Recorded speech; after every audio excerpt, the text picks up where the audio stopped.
If you've been paying attention at all to the internet lately, you've probably heard of HBO's miniseries titled Chernobyl. Of course, the show is named after the infamous nuclear disaster in 1986. The show's popularity has led to many discussions about nuclear energy and, more specifically, what can go wrong with nuclear reactors. It's important to note that nuclear energy will likely continue to play a key role in humanity's transition to renewable energy, and over the last few decades, scientists and engineers have become much better at refining nuclear energy reactors and processes. Still, there's no denying that mistakes have been made along the way. So, here's a list of 5 of the worst nuclear power plant accidents to date.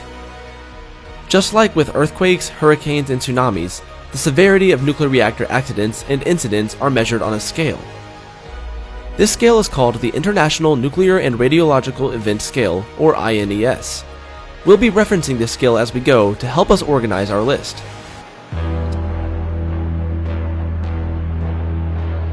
Starting off, we have the Japanese Miyama nuclear power plant incident from August 9th of 2004. This event only ranks at a 1 out of 7 on the INES, which isn't surprising when you consider the incident didn't actually involve any of the nuclear components of the power plant.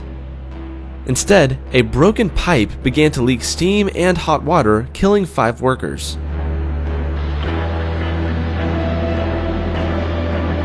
In January of 1961, the only fatal incident involving a nuclear reactor on US soil occurred.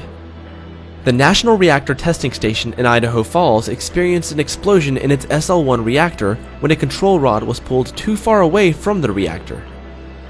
All 3 people working on the reactor were killed in the explosion, and due to radioactive contamination, had to be buried in lead coffins. This incident received a rank of 3 out of 7 on the INES.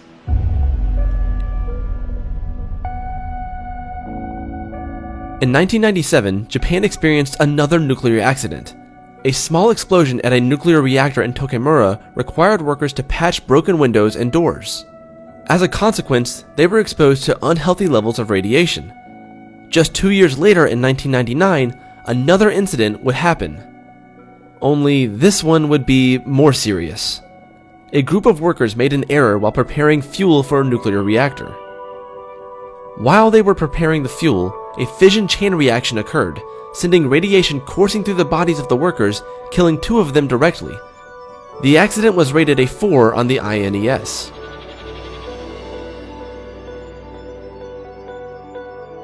On March 11th of 2011, a magnitude 9 earthquake off the coast of Japan caused a tsunami to flood the Fukushima nuclear reactor. The generators needed to cool the reactors were flooded, leading to meltdowns, explosions, and the release of radioactive material.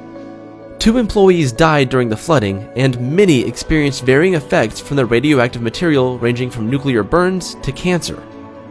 The radiation from this accident contaminated the local ecosystem and even found its way into the ocean.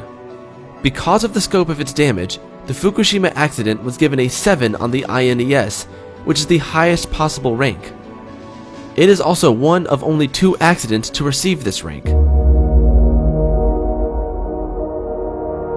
Finally, on April 26th of 1986, the most infamous nuclear accident occurred when a scheduled safety test went horribly wrong. During the test, nearly all of the control rods in Chernobyl's reactor number 4 malfunctioned, leading to rapid overheating in the reactor. Eventually, a nuclear meltdown occurred and the reactor exploded.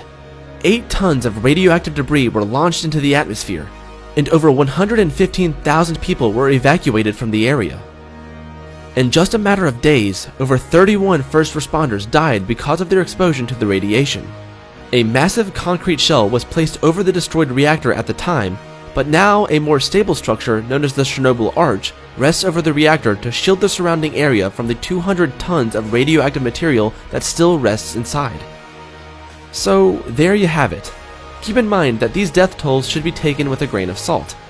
It's incredibly difficult to accurately measure the death tolls of nuclear accidents because the effects may not manifest until later in life. While these accidents were tragic, nuclear energy is, for the most part, pretty safe. Perhaps one day we will master the art of nuclear fusion and we'll be able to finally put these fission-based accidents behind us.